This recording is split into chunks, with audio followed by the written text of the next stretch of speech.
Welcome to Get Found, Search Engine Optimization and Conversion. I'm Dante St. James taking you through this afternoon, or sort of working into this evening if you're on the east coast of Australia. I'm in Darwin, so it's still plenty of sunshine here and still plenty of daylight left. And if you're on the west coast, well, you beat me all over it. So let's get underway and let's explore the world of SEO in the most plain English way that we possibly can. I'll share my screen and we'll get it started. Now, don't forget, you've got options to get onto the chat window if you've got a question along the way. You've also got the Q&A. If you're watching this after the fact at YouTube, just whack those comments in down below and I'll be able to answer those. And while you're there, just start like and then subscribe and then hit the notification bell just so you can get notified whenever these come through.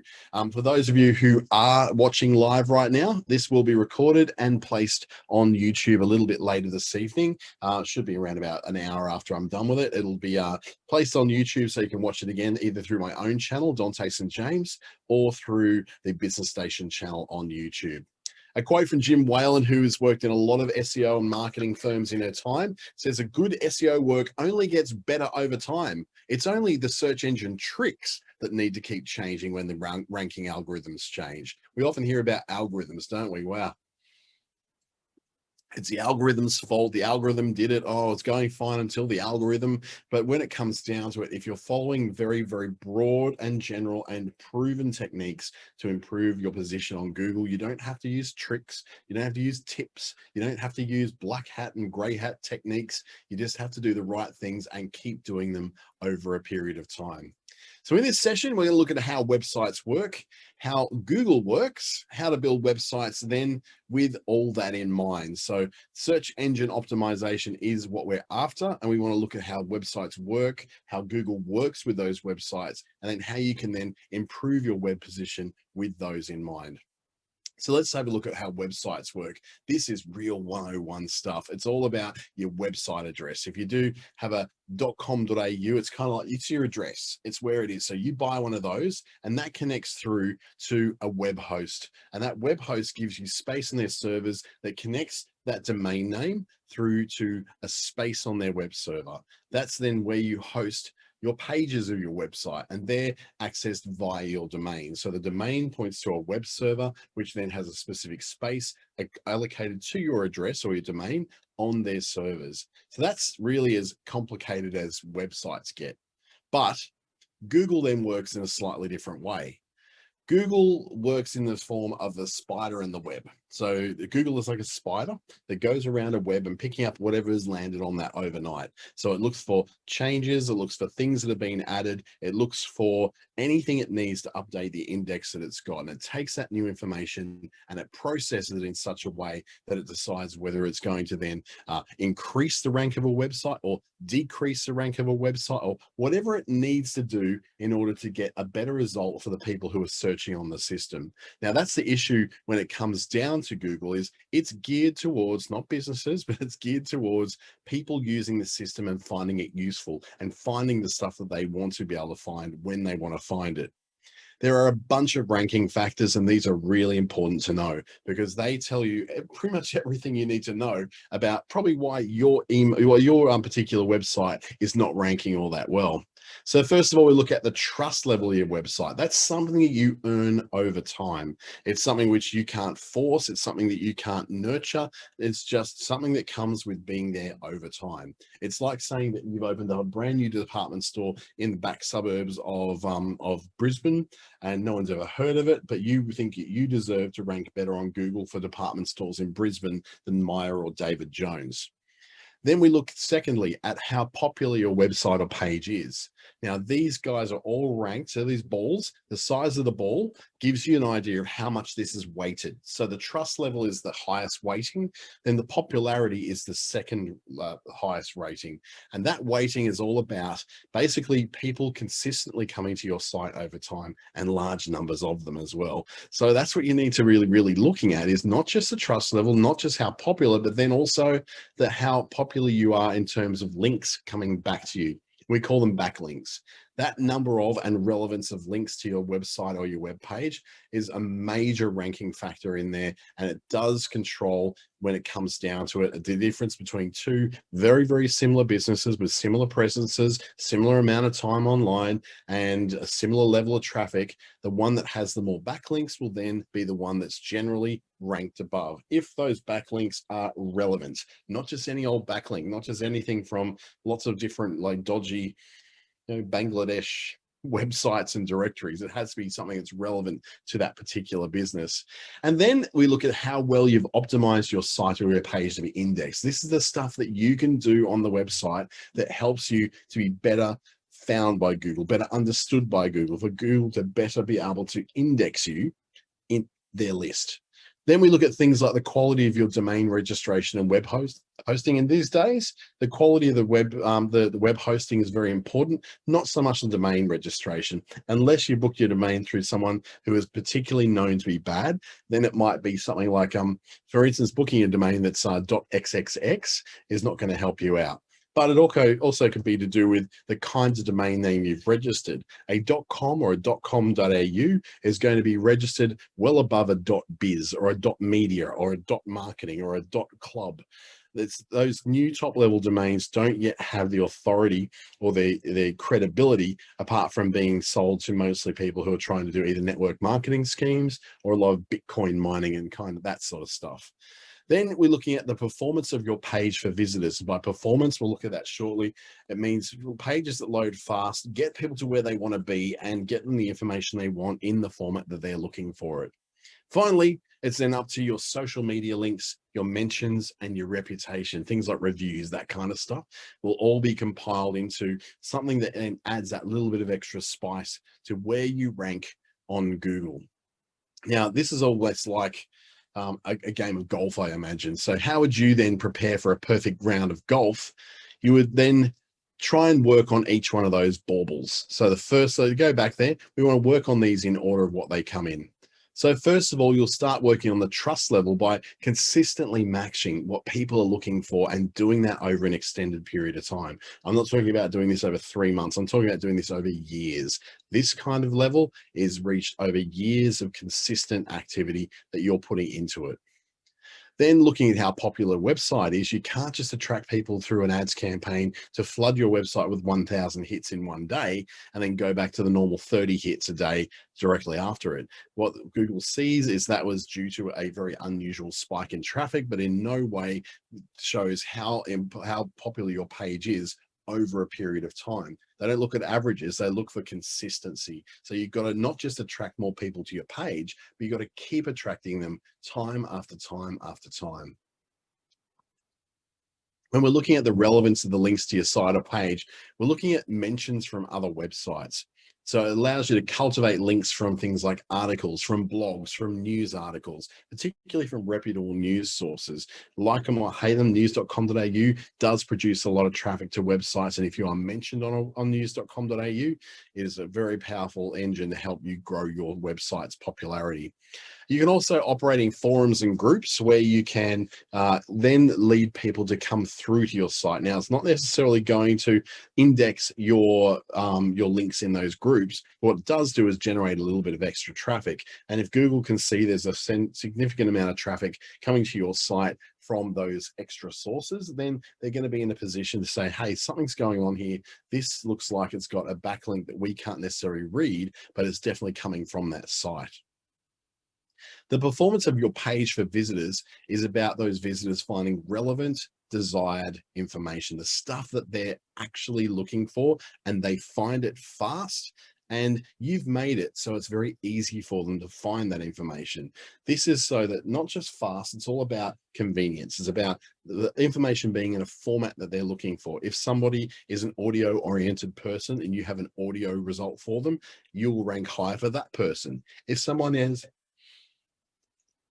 a more video oriented person, then they will rank higher when you provide a video result for them. If they're more of a reader, or there's someone who's looking for very much dot points and very, very concise information, if you provided that, you will rank higher for them because of what their behavior is like when they normally search for things online.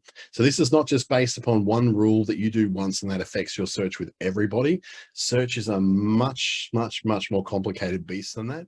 And my Google is very different to your Google, is very different to your neighbor's Google, which is very different to their cousin's Google.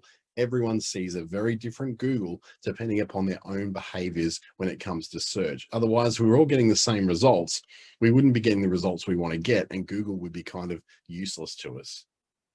When it comes to those social media links, mentions, and reputations, it's all about the traffic that's coming in from your social media posts, but not ranking the actual posts themselves. That's actually a violation of privacy, and it breaks the rules of all of the social media platforms. Really, it's all about your brand also being mentioned on social media. So some of the more open social media like Reddit, which can be indexed by Google, and Twitter, which can be indexed by Google to a degree, it's all about there being having your mentions in there, not just like you doing stuff on social media. It's about other people mentioning you on social media. That provides an opportunity to show that people are mentioning you, you're popular, and you're being referred to. And also recommendations and reviews on all those different review sites, from TripAdvisor to Yelp to pretty much anywhere you're going to see a solid amount of recommendations and reviews held, except for maybe Facebook, because those aren't shared with Google. Then we look at how well you've optimized your site or your page to be indexed. So that's using the correct style of using titles and paragraphs, finding simple structures to follow through your website. So it's very easy for someone to look at a page, follow logically organized information, which links through to other places where they can go to find out more. And it's very simple and quick for them to find that out. Using things like structured data. So structured data is using things like dot points, numbered points, lists, that kind of thing that allow not just people, but also the search engines to easily index information in a nice bite-sized format that they can show also in their search results. And then asking things in the form of questions and answers. So we're going to look at a lot more of that very soon, where you'll get an idea of just how we're going to do that whole question and answer thing and make it so much easier for you to work with. Now, when it comes to the quality of domain registration and web hosting, don't think too much of your domains apart from trying to stick to .coms and .com.aus if you can. Going for those .biz and .media and .marketing and .this and .that, they're not going to be very helpful to you, and they're considered to be quite spammy in reality because they're just not used that much. .co and .co.nz, those are not too bad. .co is not regarded as particularly bad, but it's still not as good as .com or .com.au. So you'll find that if you're up against someone who has the .com or the .com.au of your version, and they are also in Australia, they're just always going to rank ahead of you until such time that you can prove over a long period of time that you are a trustworthy source and you are a high authority source of what you're looking at. You also want to host close to your target audience. So if you're using things like GoDaddy, for instance, most of your traffic is going to come out of America, and it's just not close to where your target audience is if you're targeting searches in Australia, for instance. Cheaper is not better, hence why GoDaddy and Net Registry and all those guys are terrible web hosts. They are, as someone who builds websites, I've built on them, and my goodness, they are terrible to work with. Their software is out of date. They don't really take it that seriously because they're really all about getting those domain sales. That's where they really make their big money from, especially GoDaddy, who are kind of like the kings of when it comes to building and trusting and trading in domain names and the market around that. So make sure you try and host close to where your target is. If they're in Australia, host within Australia. There's some great web hosts that I can suggest to you later on. That's all very well. That's a lot of information. And you're probably just sitting there going, holy crap, what am I going to do with all that? Well, it's probably better off for you trying to go for the things that you can actually do yourself. So the things you can do for yourself that really help is ensuring that your Google My Business profile is completed.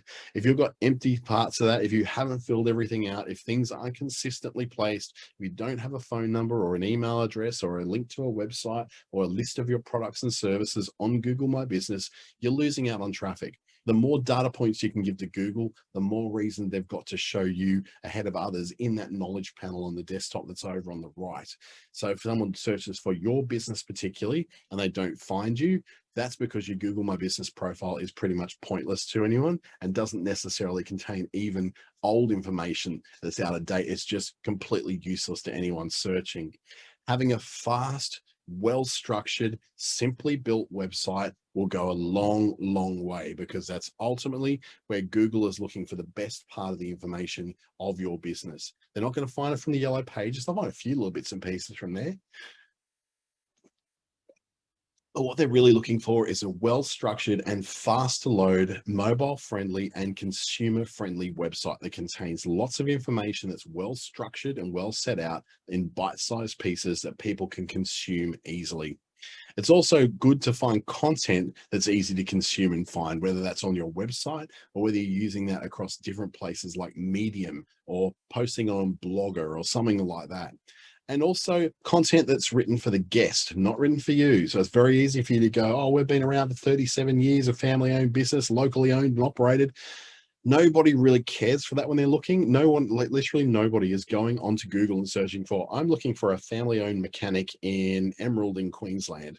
No one's looking for that. They're just looking for mechanic Emerald, or they're looking for plumber Perth. They're not looking for family owned, 100% Australian owned, any of that sort of stuff. That's not really factoring into their choices until such time that they're lining you up all against each other, comparing you on your websites or comparing the shop frontage that you got on the street and deciding that's the one I'm going to go to.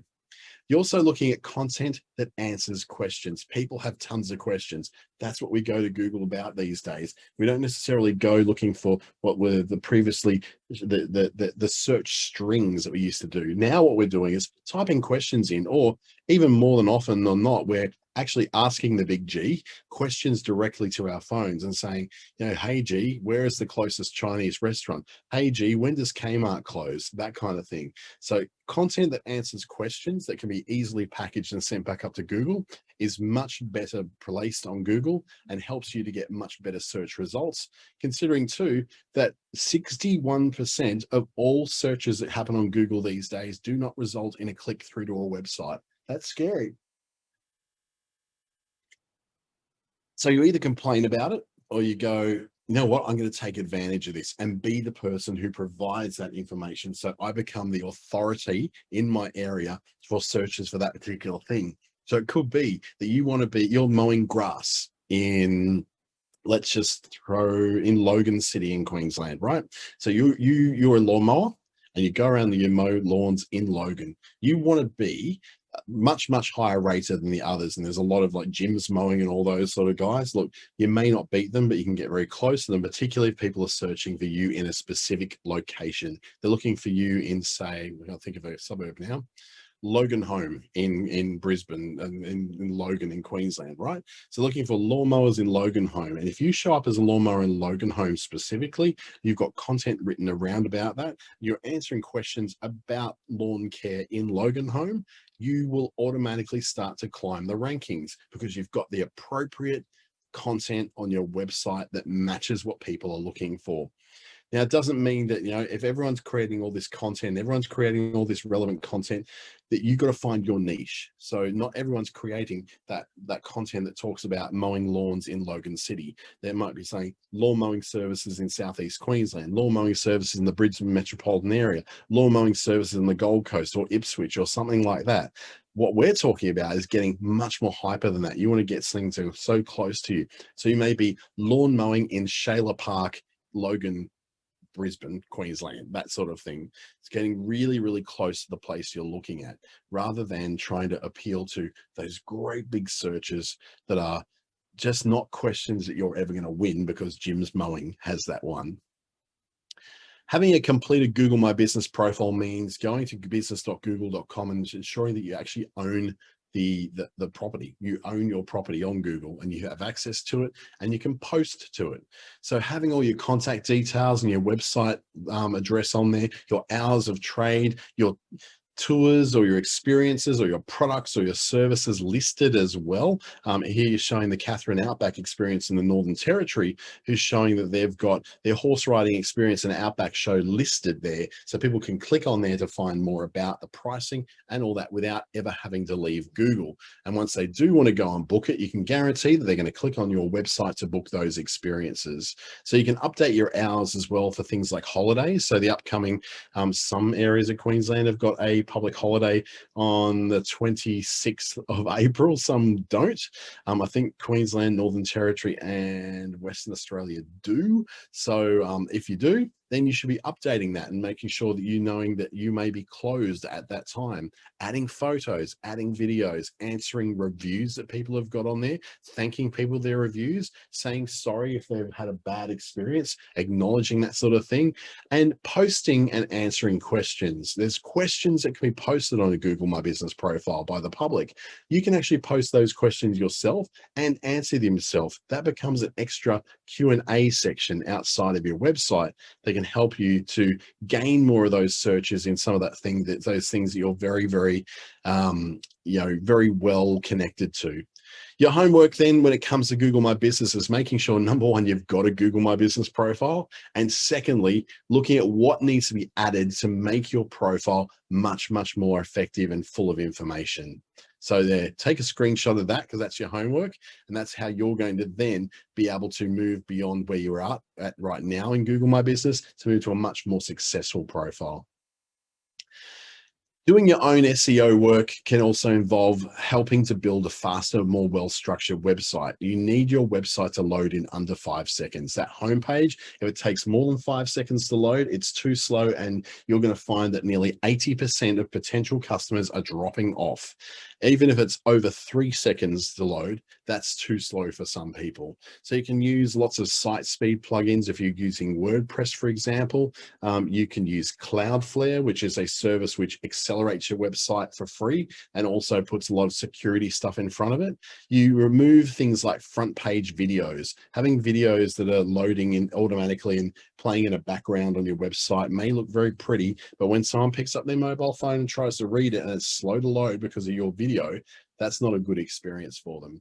No one's impressed by your video except for other businesses. The people who want to buy from you, they're not impressed by it. Getting rid of things like slideshows. Nobody is sitting there wanting to slide through your slideshow. That's a thing that's a hangover from the early 2000s, back when nobody was using mobile phones to access the web.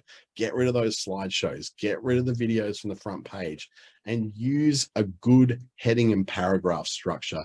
Heading, paragraph, subheading, paragraph, heading, paragraph. So it's very easy for not only people to follow through what the important points are, because we tend to skim through websites. We don't sit there and be absolutely enthralled by the writing skills of the person who was on that website. Or do we skim? We scam. We're looking for the base information, and we find that out in headings and the first part of the paragraph, right? Then using things like not cramming everything on the front page. You don't have to say everything on the front page. You just have to say enough. And we can go into more detail about that another time in another session about what exactly a good front page does look like. So in your homework for this one, you want to look at what's your website built with, and is it fast? Is it slow? What you could remove to make your site faster and a lot more usable. In a lot of cases, it's just too many photos, too many videos, slideshows, all those things that don't really give any value to the person visiting, but they make you kind of feel good about you having a pretty website. Pretty websites are great, and all websites should look good, but they primarily need to answer the question that the person who's visiting that website is looking to have answered, and make it easy for them to find that information. Doing your own SEO work also means making things on your site easy to find and easy to consume. So things like short paragraphs of text backed up by dot points for your features or dot points for your descriptions, rather than great big banks of text, is what's going to help. That too long didn't read, or TLDR as the kids call it these days, is going to stop people from reading and actually filling in what they need to find out about your business or your products. Break your information up. Your top experiences your products or services or experiences can be linked from the front page.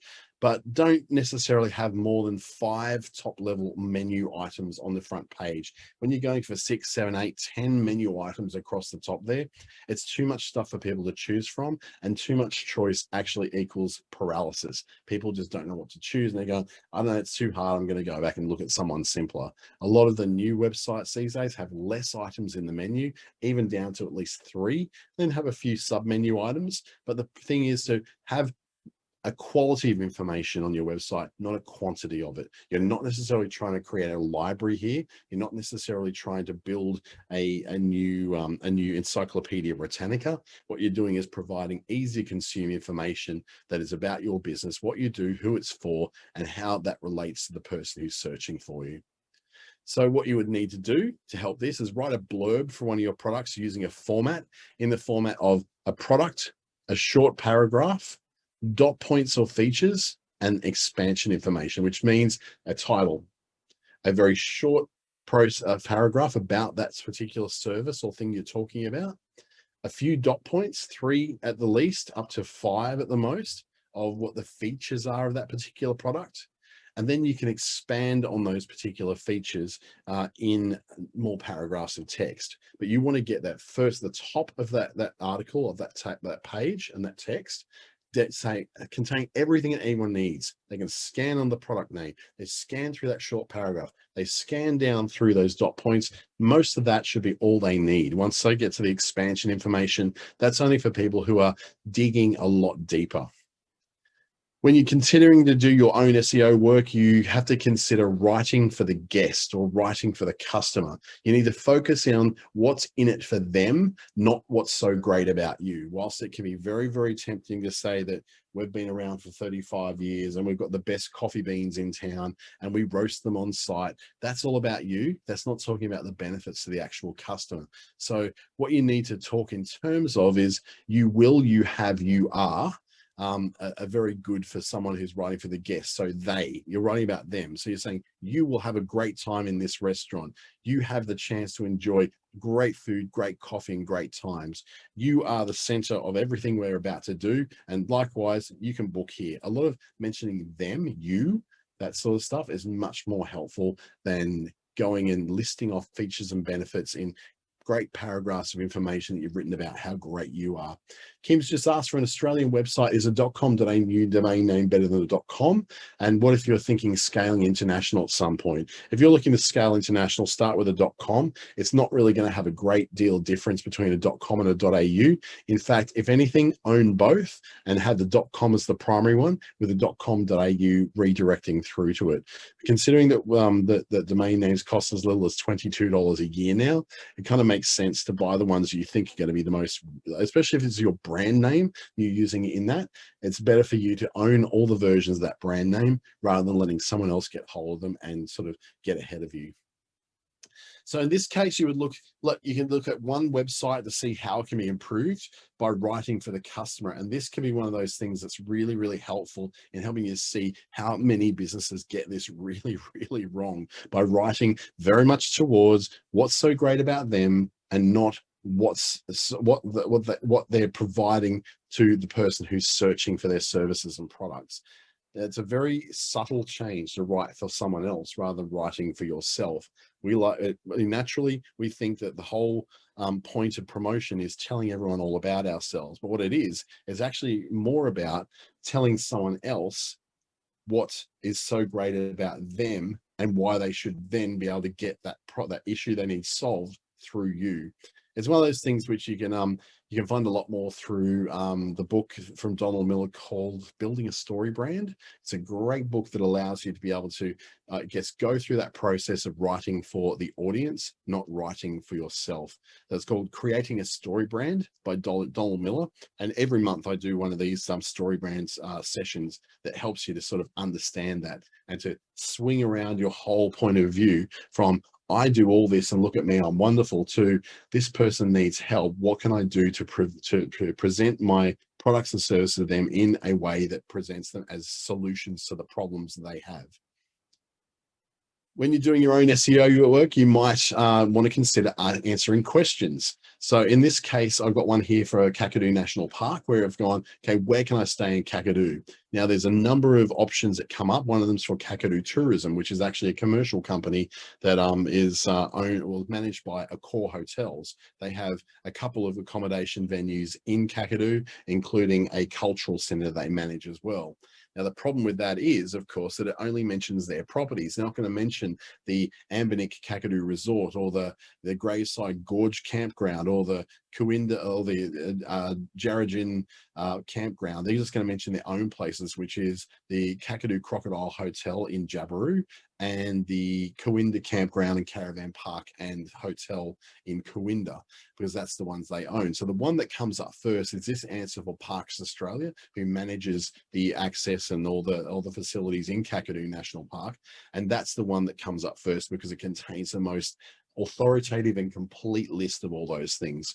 So you can leverage off that is to identify what the top 10 questions are that your customers ask you, and then look at the top 10 questions you wish your customers or clients would ask you, and then write content that fits that. If someone's always asking you, what colors are available in this line of clothing, that's a perfect idea for a blog where you can go, you want to answer the questions that people have been asking you so they don't actually have to ask you those questions. It's actually really awkward for someone to go through the process usually of asking someone in a shop or someone in a business a question about products, because we know darn well that what's going to happen is that that person is going to go on a high sales, high stress, high pressure spiel to try and get us to buy something we don't actually want.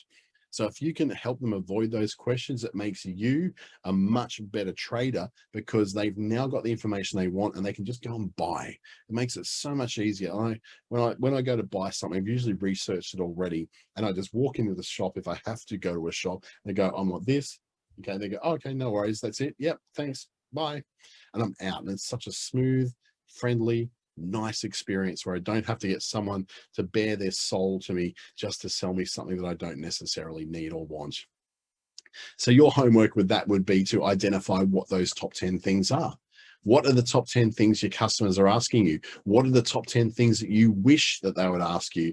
And also, and Wendy brought this up too, things such as what people are asking in Google. The problem is what people are asking in Google, the top things they're asking in Google are already answered by 50,000 other websites. So trying to work off those ones is going to be a bit of a losing attempt because you don't have the momentum that a lot of the bigger websites do who have answered those questions. So if you try to answer all those top things like what's the best Chinese restaurant in town, and there's about 50 of them, and you've already you've come in very late to the game as a Chinese restaurant, then it's going to be really hard for you to get yourself listed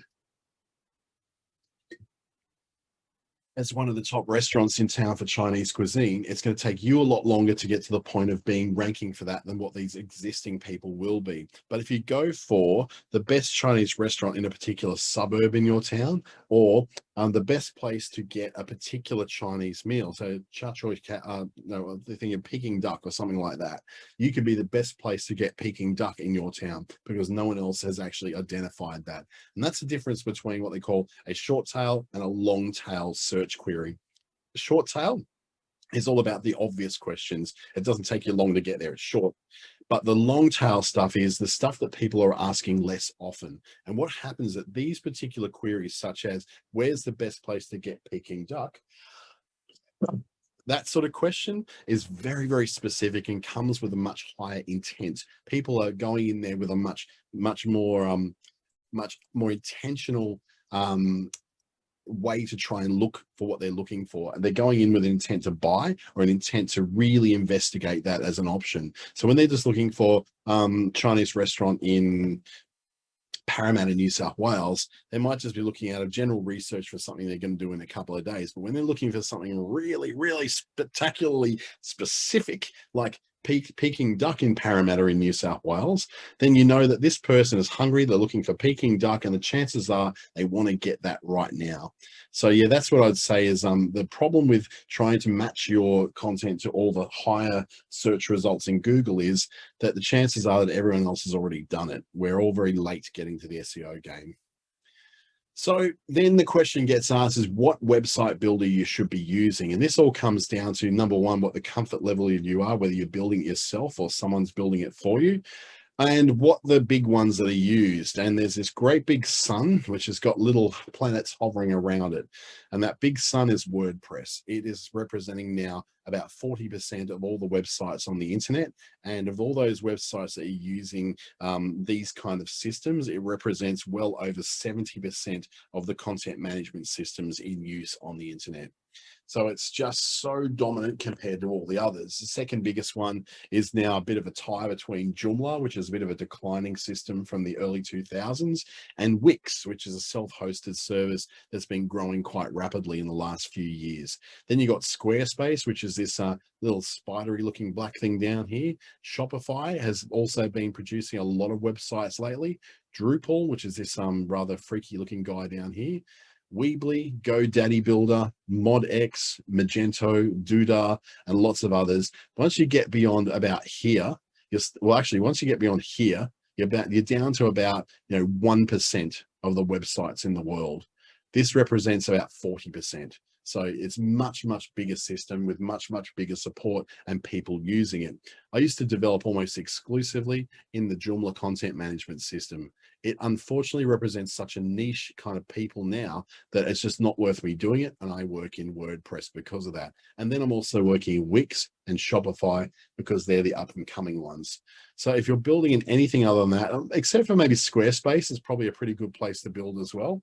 Everything else, you're just sort of locking yourself into very niche places with very niche followings and very niche companies that either you get locked into and you can't really get out of, or they're things that you can't transfer out of. Things like Weebly, for instance, you cannot transfer a Weebly site out to somewhere else unless you're doing that Weebly site within your web host. Same with GoDaddy. You can only do it if you've got a GoDaddy account. Doodah, you can only do if you've got a Doodah account. Same with Wix, Squarespace, you have to have subscriptions with them. You cannot export your sites. WordPress, you can export your site and take it somewhere else. And the same with Joomla, you can do that. And Drupal, you can do that as well. And this one, ModX, is another one you can do that in as well. So the SEO performance of each platform is based upon, number one, how easy it is for Google to read. Number two, what the tools that are built in are like and how they work. And I have to say WordPress, yes, it does lead the pack. I hate to say that because I've hated it being such a dominant player for so long, but it really does. It's the most SEO friendly and SEO oriented system. Wix is doing a fantastic job of being great with SEO. They've put a lot of work into making their websites faster, much easier to use, and much easier to configure when it comes to SEO stuff as well. Squarespace is pretty good as well. Drupal, not bad. Joomla is starting to sort of languish towards the bottom. After you get past that, those systems that you're using are not particularly well built for search engine results. They're more so built for ease of use and for that sort of whole all-in-one approach that they like to take.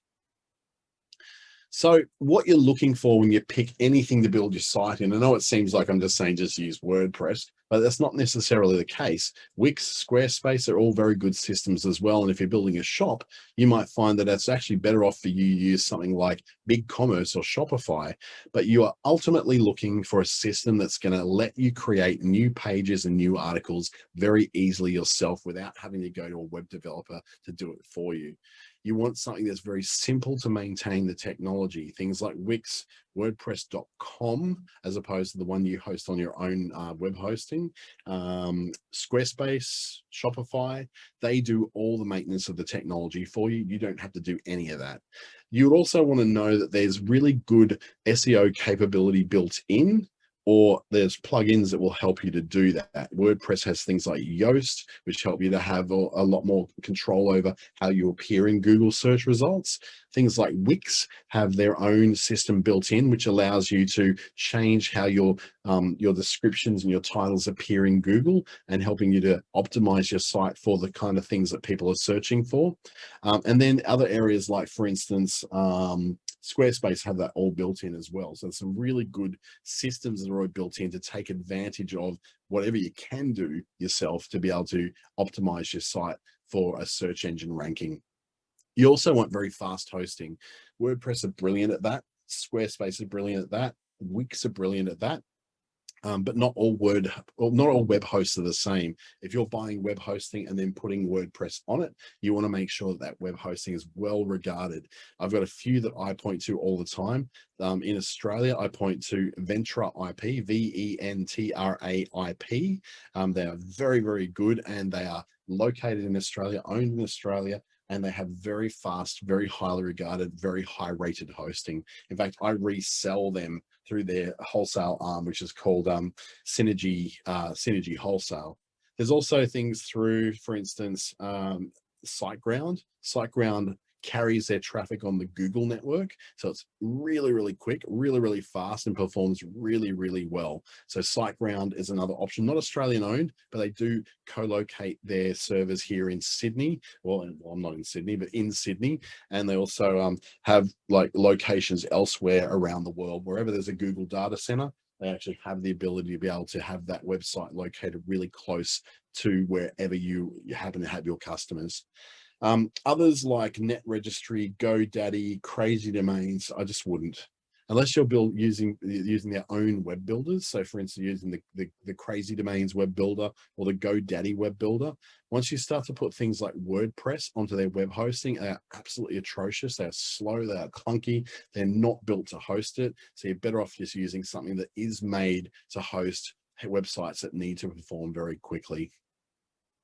So now we've got all that technical stuff set up. We want to look at what it takes to write to be found and how to attract search results through the content that you're producing. And some of the content that performs really well are things like product pages, obviously, because people search for products online, they want to be able to find that. So if you've got really good descriptions, really good titles for your products, then it's likely that they'll be found a bit more than those who are written sloppily.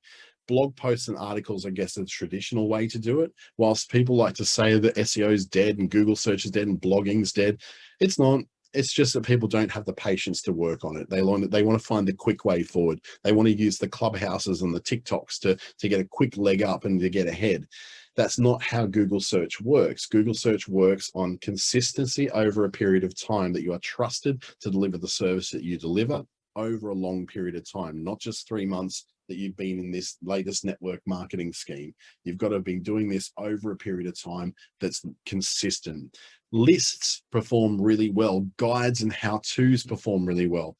And landing pages, which I'll have a look at very shortly. So let's look at product pages first. Number one, you've got to focus in what is in it for them, not what's so great about you. This is what we were saying before, writing your product pages for the person who's reading it, not for you to say how great you are. Looking at what they're going to expect, you will expect this, you have this, you are deserving this, and looking at the benefits of your product, not just the list of features. It's not like going to a car yard where they list off 50 things on a big sheet of paper that you don't even know what any of them mean. It's like saying, well, basically what this is, it just allows you to be able to, smack one of the kids in the back seat with this hand while you're still holding on a coffee and driving your car with this hand. Just you've got to put it into the life that person is either leading or the life that they want to lead. And that whole thing, again, it's that Donald Miller book, that Creating a Story Brand, says a lot more about that sort of stuff. Blog posts and articles are very well handled when there's things that are like asking a question in the title. So for instance, if you're asking the question of if you are what's the best way to drive to Litchfield National Park? And you answer that question. That's a very commonly asked question, but not so commonly answered by websites on the internet, especially around the top end region around Darwin. Then you answer the question in the first paragraph. So you ask a question, then you answer the question directly in the first paragraph, and then provide at least 3 dot points that support your answer. So if you say the best way to drive is straight down the Stewart Highway and turn into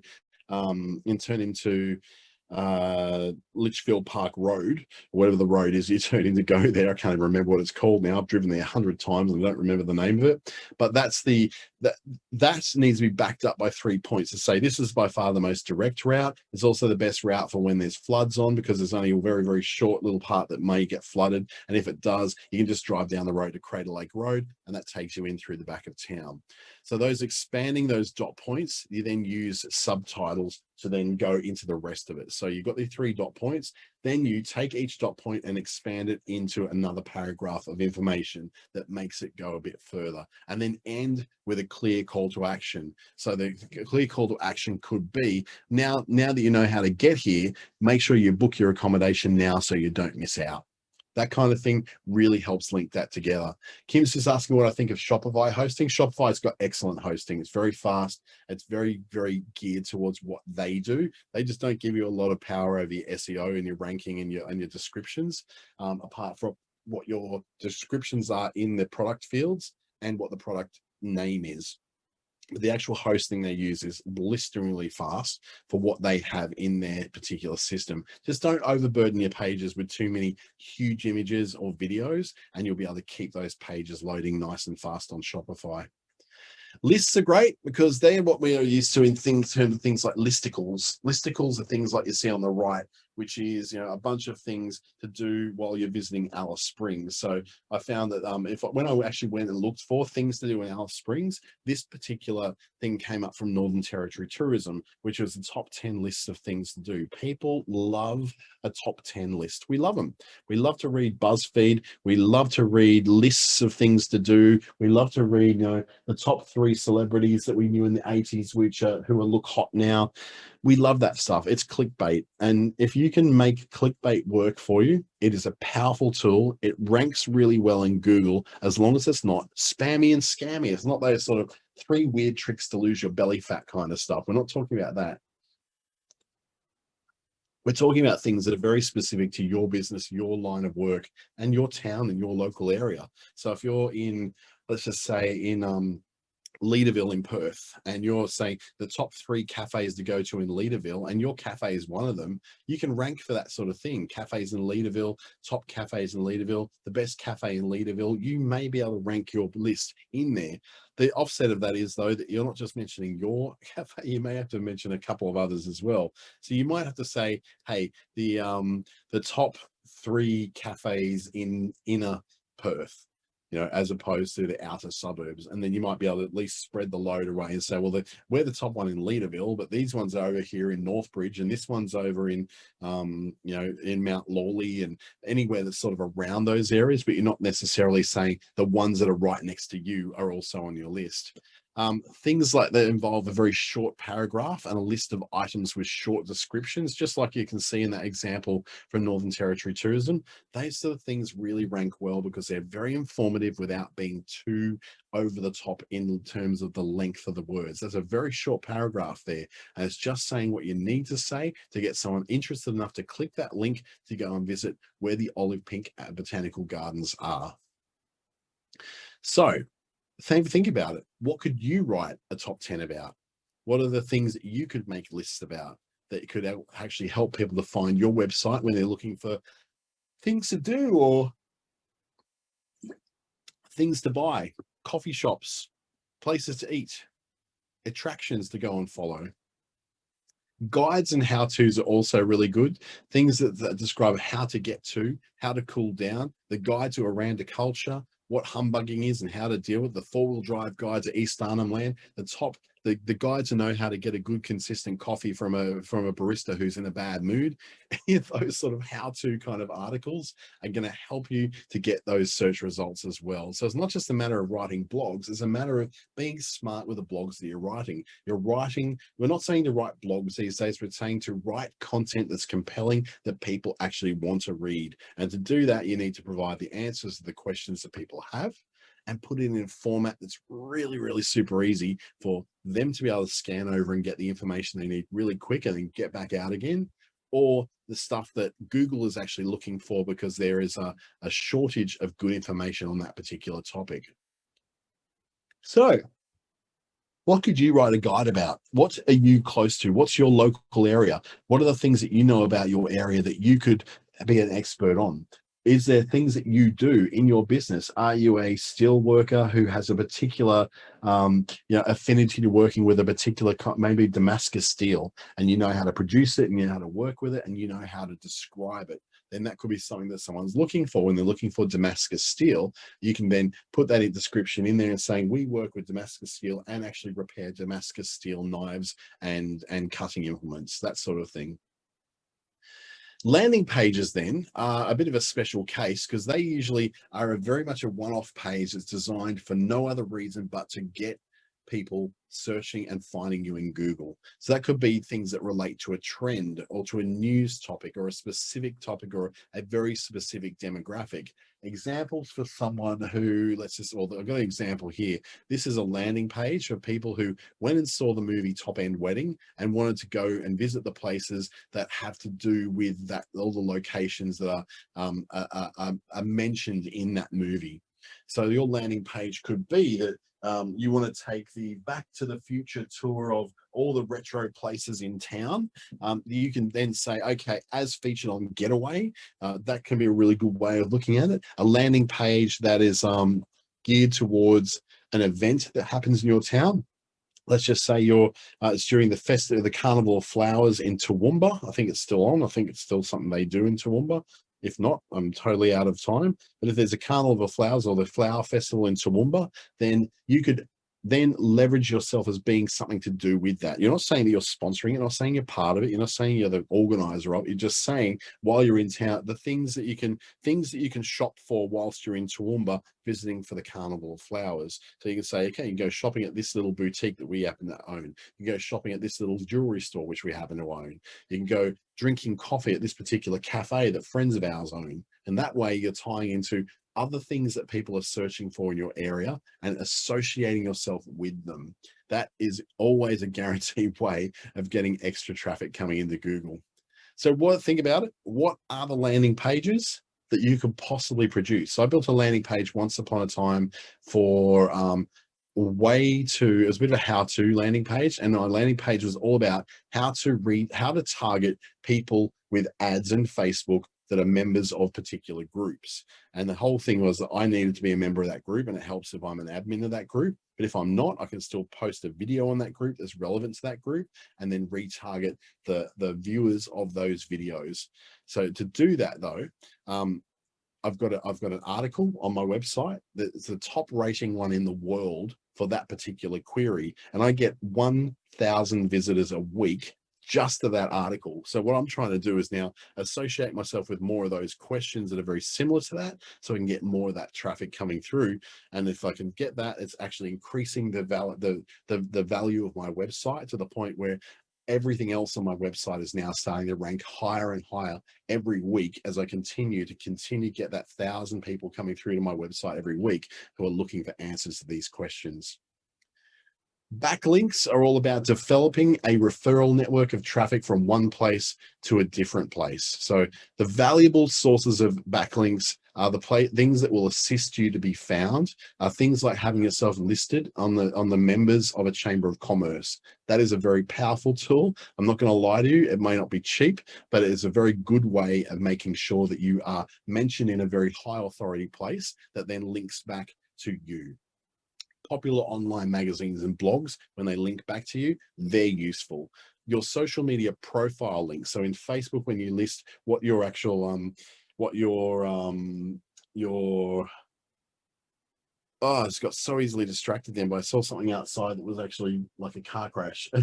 I just got really, really distracted. Your social media profile link is the address of your website that's in your Facebook profile, not in a post, but it's actually in the about section of your profile. Also listing that information in your YouTube, and also then putting your website address into your YouTube descriptions for videos that you're putting on there is also very helpful. If you can get a link on a government site, go for it, because honestly, one link on a government's website is like 1,000 links on non-government websites. Once you have that link through, it really helps you to get more traffic. Forums, wikis, other websites, other blogs, they're really good for getting those backlinks from, as long as they're related to what you're doing. Bad sources of backlink are those sort of link link building sites and directories and farms that no one uses, things like Hot Frog and, you know, Pink Directory and all those different places which they don't really have any traffic. No one actually uses them, but they, you know, have links and links and links and lists and lists and lists of people, and they will often accept money for you to have extra places in their links.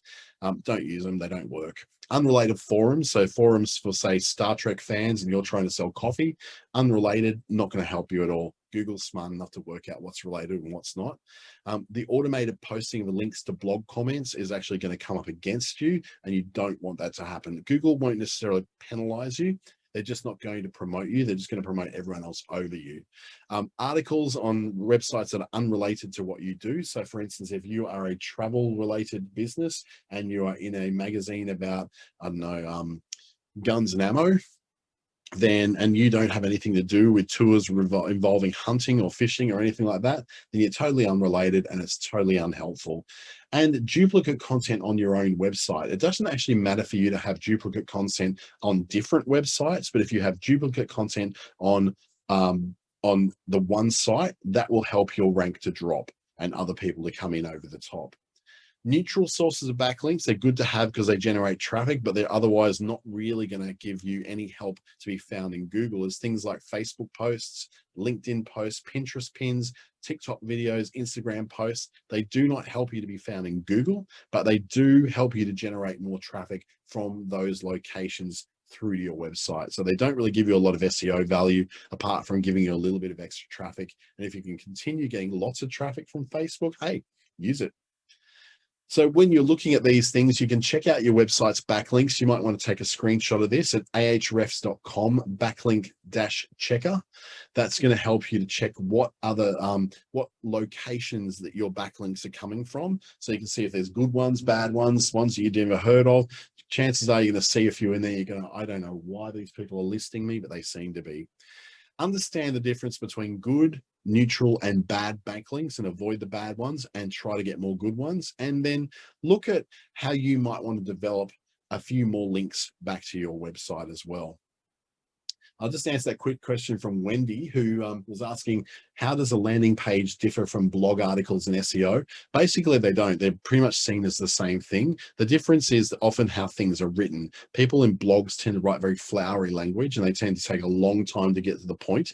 If you can get to the point very quickly in a blog, that's essentially like a landing page. The major difference between a landing page traditionally and a blog is that a blog is a part of a website. A landing page could be detached from a website and sit completely separate from it, because honestly, it doesn't need all the links at the top and all the menu bars. It doesn't need to be mentioning all the other stuff around it or the junk drawer that's down at the bottom with all the links going to other pages. It's like that page is only there for one purpose and one purpose alone, and that's to get someone to act on it, to book a meeting or to book a call or to make a call or to buy something that's actually on that page. So that's the main difference between landing pages and blog articles, is that landing pages are usually seen as a standalone page that's only about what's on that page, whereas a blog is usually part of a much broader website and is linked through to lots of other blog posts as well.